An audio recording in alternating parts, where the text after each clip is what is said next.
Hey, in this video, we'll talk about ARB coin and everything we have going on for it. In the last video, I told you that I'm buying up ARB coin and we just took profit on the first trade for 2.2% right here.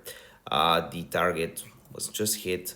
And the question is, we want to stop buying this and what are my goals for it? So basically, we started buying right here at the 4.4 area. So I still have this trade. I'm still waiting to close it at 4.5, so I still have a trade going on. I just took partial profits, but we're looking very bullish.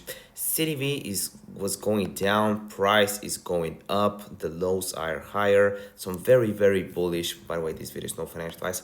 Just want to tell you that right now Deep Trade X are giving away $100,000 in early bird benefits. So if you want to check them out, their grand launch and their XAI, which basically lets you do prompts for AI script that you can use and then implement it to your trading, definitely do check it out. The links will be in the description down below.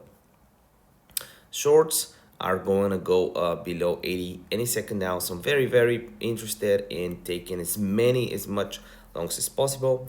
But I also want to be careful because I think we might have another dip because of Bitcoin, not because of ARB. So this is basically how I'll be trading it. Hit the subscribe button. See you next video. Bye.